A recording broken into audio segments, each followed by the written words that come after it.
The review of M40 gas mask has been one of the most requested videos on this channel, and for good reason. It was widely used by the US military before it began to be gradually phased out around 2006. Today you can find them on eBay and in surplus stores, so it's no surprise that many people are wondering whether this mask remains a viable budget option. In this video we'll take a deep dive into the design, features and accessories of this genuinely interesting gas mask. We'll put it through our 30-minute jogging test to see how it performs and discuss its highlights, but also downsides. It's unboxing time! First, this review would not be possible without our fan, Chemical Crusader, who sent us this complete M40 kit. Many thanks to you, man. Here is the M40 carrying bag, and if you don't believe me, it's written right here.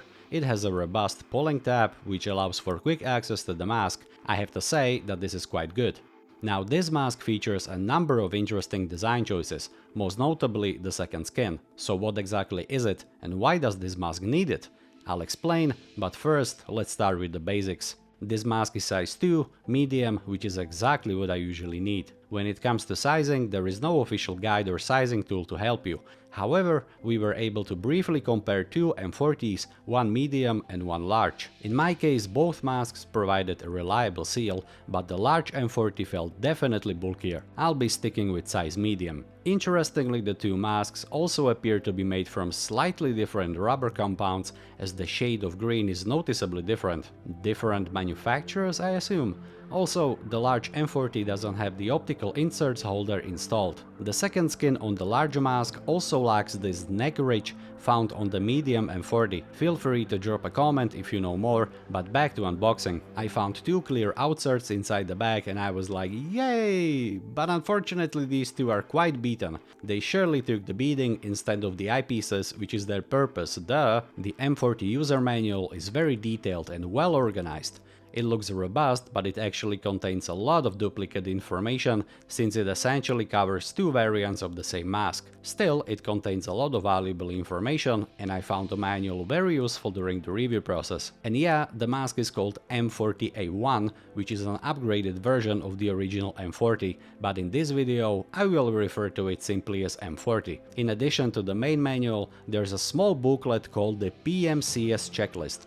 It explains how to properly use the mask in clear, straightforward language and highlights what should be avoided. Pretty much the same approach we try to take on this channel. There's also a note, courtesy of the United States Army Chemical Corps. This is wonderful. Apparently people in the US really like our videos. A can... Oh, it's a filter in a sealed can. Got it. This one is staying closed. The C2 filters are not considered safe, and this time it's not because of asbestos. These filters contain hexavalent chromium or chromium-6, which is a known carcinogen if inhaled or ingested. This information comes directly from the M40 user manual, so it's not just some internet speculation. Stay away from these, I'm serious. Next up, there's another filter, the C2A1. These are generally considered to be safe, although I can't confirm or deny that claim. I tried to follow the visual instructions on how to open the plastic container, but this tough piece of plastic doesn't give up easily. Then again, maybe that's for the best. We only test masks using our own verified filters. These two will make nice additions to my display shelf. A spare head harness, that's always great to have. There's a third filter and this one came open. The designation says C2A1, so this is supposed to be the safe one. It has a green plastic body and it's pretty lightweight, but look at this mess right next to the inlet opening. It looks like some kind of glue or something, no idea. Here's another pair of clear outserts, so let's hope these are in better condition. These appear to be brand new, they're just a bit dusty. This is a spare exhalation valve cover, it's still sealed and we'll leave it like that. And lastly, there is a tag, which I assume came with the carrier but fell off. Unfortunately, the only thing this kit is missing are the sun outserts, which I really wanted to try, and luckily I was able to score a pair. The review is saved. I even got my hands on this squeaked off chemical hood. The user manual calls these neutral gray outserts and they reduce sun glare. We'll try them out soon enough. Interesting side note, both outsert types prevent eyepieces from fogging in cold weather. This rubber monstrosity is the quick off chemical hood. It covers your whole head and shoulders, so it should provide an extended protection. I will gladly show you how it works, but this topic will be addressed in a separate video, ideally in summer. Now let's take a look at how the M40 looks under the hood, or rather under the second skin. First, take the outserts of the eyepieces and of course remove the filter if one is attached. Then we need to remove the exhalation valve cover, which also serves as a holder for the hose and its drinking adapter. Disconnect the adapter and let the hose hang loose. Then carefully start removing the rubber cover of the exhalation valve, being especially mindful of the two securing hooks. Once the cover is removed, the exhalation valve is fully exposed and we can get a better look at those securing hooks as well. The valve appears to be in great condition, which is one of the things you should always check on surplus masks. The trick is to gently stretch the rubber around all the areas where the second skin is secured. I prefer to start with the eyepieces. Take your time and don't use force. In some spots it may feel like the rubber is about to tear, but if you're patient, it will peel off without much trouble. I always wash and disinfect surplus masks before using or testing them, and you should absolutely do the same. I will clean this one off camera. If you have an M40, follow these steps to fully strip the mask so it can be cleaned properly. Once you reach the exhalation valve, be careful again with those hooks, they look like a serious hazard to any rubber components. Here's M40 in its naked form. Now the facepiece is made of silicone rubber, which is a bit unusual for a military gas mask. Silicone doesn't handle aggressive chemical agents very well, which is why it requires the additional protection of the bromobutyl second skin. I honestly don't know why the designers went with this specific approach, maybe there is a good reason for it. The fact is, the silicone mask alone provides only limited protection against chemical agents and should always be used with the second skin. M40 features two massive polycarbonate eyepieces, which give the facepiece a reasonable level of flexibility, and that's definitely a good thing. However, the material the lenses are made of is so prone to scratches. These eyepieces are already scratched in multiple places, and the lenses on the large M40 were in even worse condition. Looking through them made everything appear blurred and milky.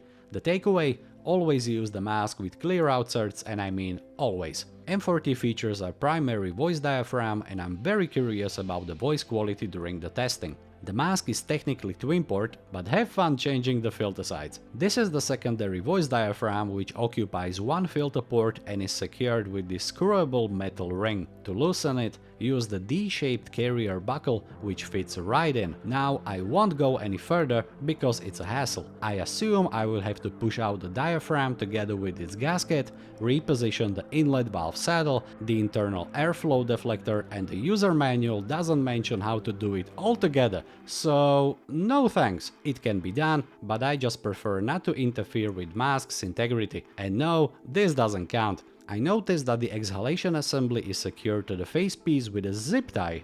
Lovely. Inside M40 there's a silicone oronasal cup, sweat removal canal and a drinking straw, which is unfortunately static and cannot be positioned. I can feel it poking my face already. The sweat removal canal is pretty great. It goes through the bottom of the oronasal cup straight into the exhalation valve. I wish more masks had it like this. The cup also has air guiding valves which prevent moist exhaled air from fogging up the eyepieces. On top of that, there is an airflow deflector located on the inside of the facepiece, depending on which side the filter is placed. It directs inhaled air over the eyepieces to prevent fogging. M40 can be equipped with an optical insert holder, but since I don't have the insert, this is all I can show you. The mask features a 6-point head harness system with a pulling tab for quick donning, and frankly that sounds great. But would you look at that? This is how the head harness of the large M40 looks like since it was used in active duty. This is the classic case of straps becoming bacon, and it looks awful. What really surprised me was how buckles are attached to the facepiece. They're basically molded into the rubber. The problem here is that if they get damaged,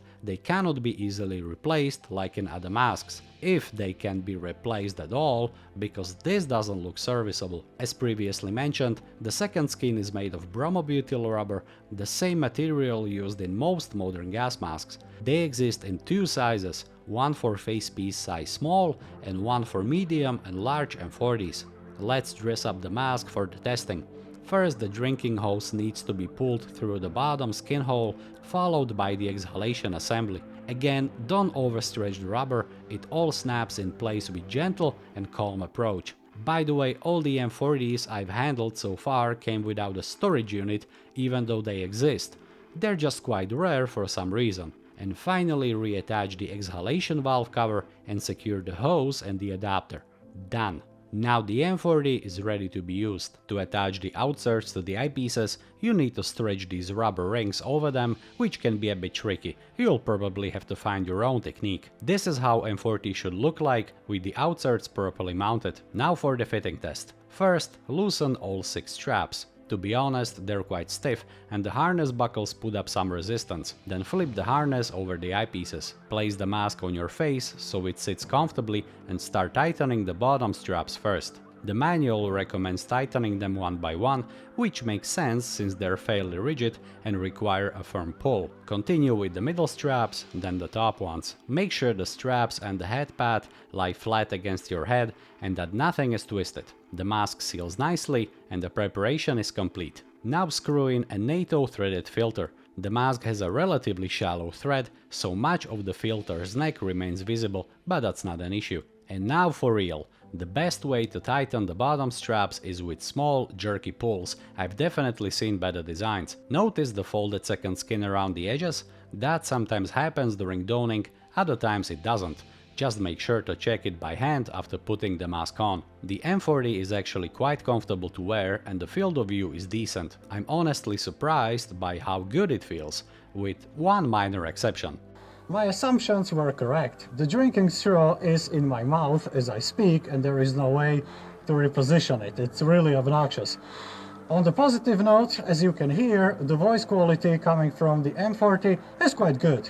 Let's test the drinking system. This time I'm using a bottle designed for masks like OM90 and CM6M, since it features the M-type drinking adapter compatible with M40. The drinking hose is fairly short, which is a bit inconvenient because it's difficult to see the coupling halves. However, they connect nicely and once attached, the water starts flowing immediately. There's not much negative to say about how the mask performs during jogging. It's very comfortable, the facepiece stays firmly in place, there are absolutely no fogging issues and breathing resistance feels normal. 30 minutes in, the test is over, and although I didn't have high expectations for an old decommissioned mask, I'm genuinely surprised by how capable M40 actually is. To wrap things up, here's my final take on the M40 gas mask. Do I like it? Yes, quite a bit. Do I love it? Not really. The head harness is easily the weakest part of the entire mask, from how much force is required to tighten the straps to how they tend to bacon and lose their shape over time. For what it is, the mask is fairly bulky. I have at least 3 lighter alternatives that don't require the whole second skin setup. If you're a budget-minded prepper and can find an M40 in similar condition for under $100, I'd say that's a solid deal. However, I've also seen them listed for much more, and at that point, you'd probably be better off buying a brand new mask instead. And that's it, folks. I hope you liked this video, and I'll see you soon in the next CBRN Academy video.